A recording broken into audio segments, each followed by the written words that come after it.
It's time for another installment of Flashpoint. This week, Ginger Gadsden talks with Orlando Police Chief John Mina.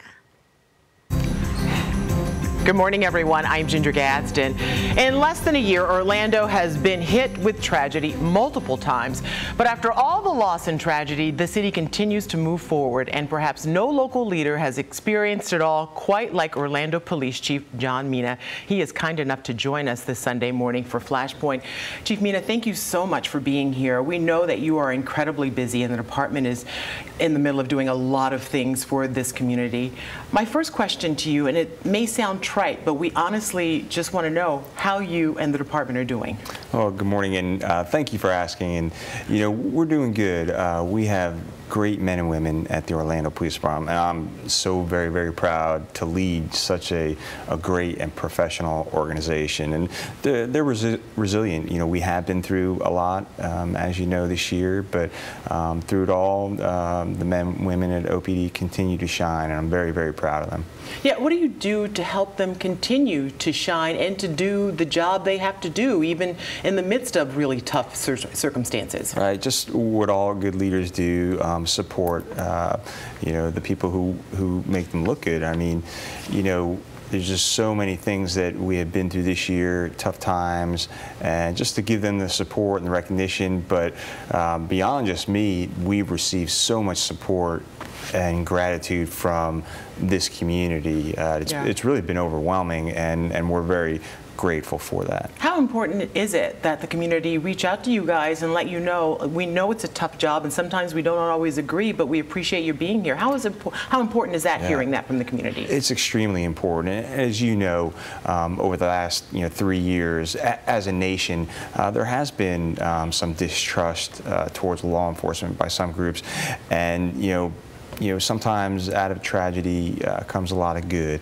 And so what we have seen, because of the tragedies that we have had here in Orlando, is the good in people. And I think people, they already generally knew, that it's a tough job and that we risk our lives. But this community has seen firsthand, especially in January, the loss of Deborah and Norm and the impact that they had on so many lives. Our community has seen that firsthand and has felt that with us. So. And they have responded, and our officers, we can't walk down the street without people wanting to hug us or shake our hand, and it's been very nice. Well, that's awesome to hear. And adversity can do one of two things. It can bring people closer together, or it can tear them apart. And I know you and Sheriff Jerry Demings have a pretty good relationship. How has that relationship changed in light of all that's happened in the past year? Well, because we've had to work so closely together, at Pulse, and through the manhunt to catch Deborah's killer, we've been together a lot, either being recognized together or asked to speak together. So we've always had a great relationship. I've known the sheriff for over 25 years, and actually worked for him when I was a young officer. So we had a great relationship to begin with, and I think that relationship through all this adversity has just made us even closer. Yeah, and you guys are also involved in Operation Rise in the Pine Hills area, where so far at least 200 people have been arrested. Tell me how that's working out so far. Right, so we've seen some great successes in that neighborhood, and in the county is the Pine Hills area, and the city is the Rosemont area right next to Pine Hills. So that's why the sheriff and I came together to work through this, and since that operation started, we made over 250 arrests. We've taken nearly 40 crime guns off the street, seized $20,000 in drug money, and just made numerous felony arrests, and put a lot of there is a lot of great people. The vast majority in Pine Hills area are good people, and there's just a small element of those committing the crime, and we've done a great job of working together, the two agencies, to rid that community of some of those bad guys. Sure, okay. All right, Chief Mina is going to continue to be with us for Flashpoint this morning, and when we come back, we're going to talk about how the department is honoring and remembering Lieutenant Deborah Clayton. She's a sweet lady. She took care of us, every one of us. She cared about us deeply. Thank you for the impact that she's had on all of our lives. Of course, you just saw Orlando Police Chief John Mina awarding Lieutenant Deborah Clayton's family at a January ceremony for her community involvement.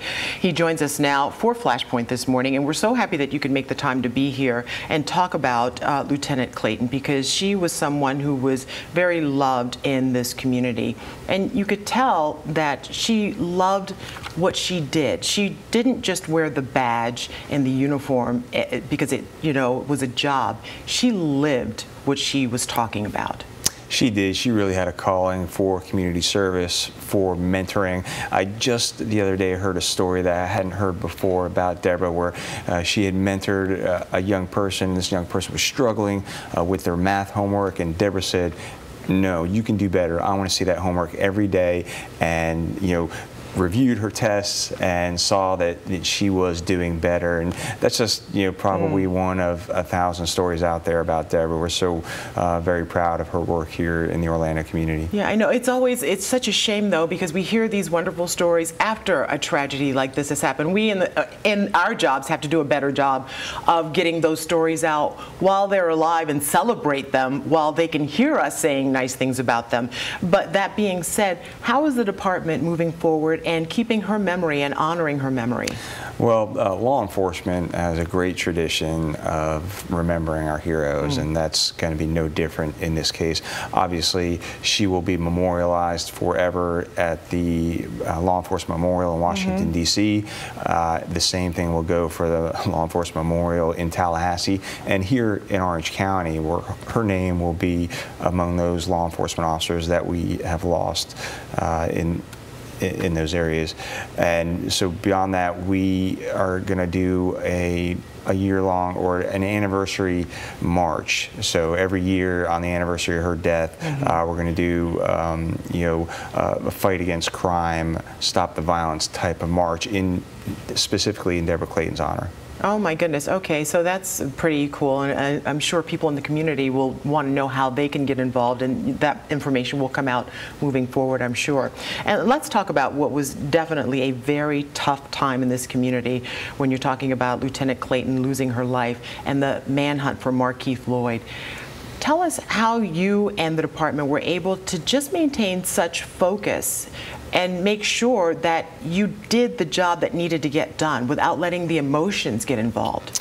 Right, and then coming right off the tragedy in Pulse, our officers and community dealt with this tragedy of Deborah being killed, and that's why I'm so very proud of the Orlando Police Department and all the agencies that helped, Orange County Sheriff's Office and the Florida Department of Law Enforcement and the FBI, really came together, and such professionals that did their job despite obviously having emotions about losing one of their own, worked nonstop until that killer was brought to justice.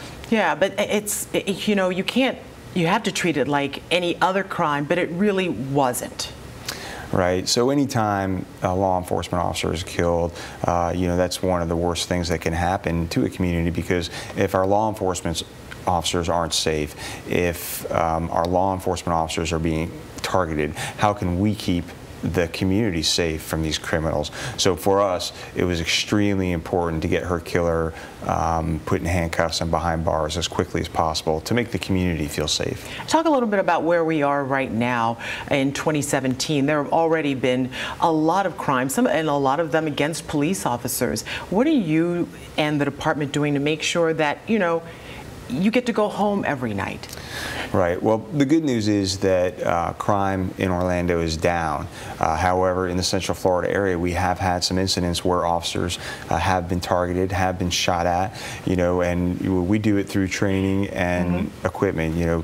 Since the Pulse tragedy, and more specifically when officers in Dallas were shot by a high-powered rifle, we ordered more equipment to protect our officers, so they will have even added protection on top of their normal body armor, and additionally Kevlar helmets to protect them from high-powered weapons. Yeah, talk to us a little bit more about Pulse, because that was a day that really seemed to change this community. And we've had a lot of other things happen since then, but that seemed to be a turning point for this community. Talk a little bit about how you and the department are still possibly healing after all of that tragedy went down. Well, obviously that incident was devastating for the entire community. We saw how the community came together and pulled together, and so did the police department. Certainly we're still healing from that. We still have officers who struggle with that. Nothing could have prepared them for what they saw and witnessed that night and in the coming days. So many victims, so many lives lost, such devastation. But we're giving all those officers counseling, and we did something at the 6-month anniversary. Right afterwards, we debriefed all the officers, got them counseling. We did something at the 6-month anniversary, and then we're going to do something at the year anniversary too, specifically focused on the healing and counseling of our officers. Can you give us a little better idea of what will happen 1 year after Pulse, how you will be doing something to commemorate what happened there?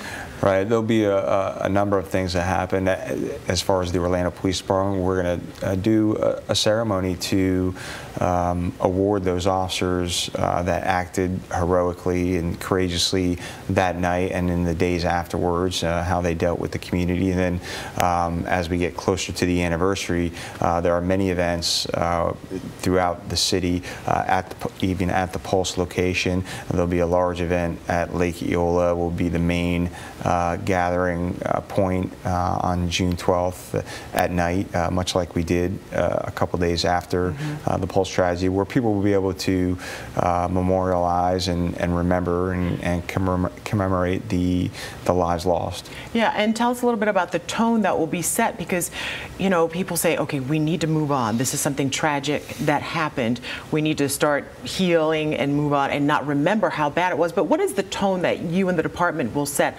for that day, because you don't want to forget? Right, we never want to forget, so I think the tone will be, it's the 1-year anniversary.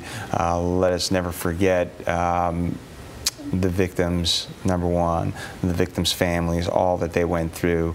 Let's celebrate the actions of first responders and our community coming together as one. We're Orlando United, and we saw that after Pulse. But there will come a time when we need to move on. And just looking how other areas have handled these type of incidents, that seems to be we're following that. Sure, and tell us a little bit about how first responders and people who were really struck firsthand by that tragic night, how you and your department are dealing with their healing, because a lot of them, some of them are suffering from PTSD and just having a terrible time readjusting. Right, so we have had some officers that have taken it harder than others, and that's normal. People handle tragedy in different ways, so we've given those officers counseling, free counseling. Obviously, those officers have been paid this entire time, and there's just a couple that struggle with it more than others. And we also know that there may be officers out there who struggle with PTSD or some of those symptoms and just don't want to come forward for whatever reason, or think they can handle it on their own. And we offer all kinds of anonymous services so that the officers can get what they need, and we know that officers are using those services anonymously. Sure. And talk to me a little bit about brand new headquarters. It's a great new building, and it's very exciting, and not only for the police department, for the community. It's going to be easier access for the community to meet with their police department, and also have a community room available for our community, our neighbors, to use if they need as well. Yeah. What would you say to the community in which you police? I would say that they should be very proud of the Orlando Police Department. In addition to the great training and equipment that we have, all of our officers will begin getting body-worn cameras very soon, and we're looking forward to that because we know that it's better for the officer and it's better for our community as well. Yeah, and it is okay to hug a police officer. It is definitely okay to hug a police officer. Chief Mina, thank you so much for your time, and thank you for being on Flashpoint. And we'll be back with more news and weather in just a few minutes, so stay with us.